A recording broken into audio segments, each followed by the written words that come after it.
মামার চুল কাটতাম লইয়া গিয়া কইরা লাইছি বল, হাতায় উত্তায় দেহি মামার সামনে দানাই গা চুল। কি কমু দুঃখের কথা, চাইয়া দেই সোহাগ ভাইয়ের দহনের মাঝে লাগছে অনেক ভিড়। এ ভিড়ের মাঝে ভিড়ের ঠেলা সামলায়া মামার দিছিলাম হমনে বয়া। তো চুল কাটার লাগে আর বয়সি বয়া দেহি আরো অনেক দর্শক ফুলাবেন সাইড দিয়া খার হইলিছি। তো সোহাগ ভাই জন অপশন না, তো সোহাগ ভাইয়ের ছোট ভাইটা দিয়ে আমার বাইকনার চুলটা কাটা হইলাম, আমি খার হইলাম।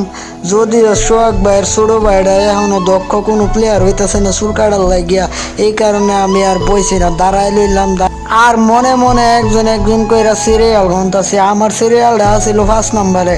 আসলে গঞ্জ গ্রামের চুল কাটার শিলনের দেওয়ানো ভিড় থাকে ঈদ মৌসুমে বেশি।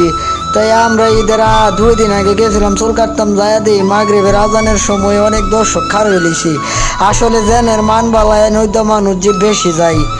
আর যেটা অজ্ঞাক না অজ্ঞাক আমরা জানি না আর বল মারার মাঝে অনেক ফুলাফাইন সোহাগ ভাইয়ের হাতে চুল কাটে। আসলে সোহাগ ভাইয়ের চুল কাটার মানটা অনেক ভালো। আসসালামু আলাইকুম, আমি নাজমুল হাসান। আশা করি সকলে ভালো আছেন, আমিও আপনাদের দোয়ায় ভালো আছি। থাকগা আর গণকথা কইয়া লাভ নাই। সোহাগ ভাই তুমি যদি এই ভিডিওটা দেখো তাইলে আমার গোপনে নিয়ে একটা ললিপপ খাওয়াইলেও। আর যারা যারা চুল কাটবেন তারা সোহাগ ভাইয়ের দোয়া নায়া দেখা করেন।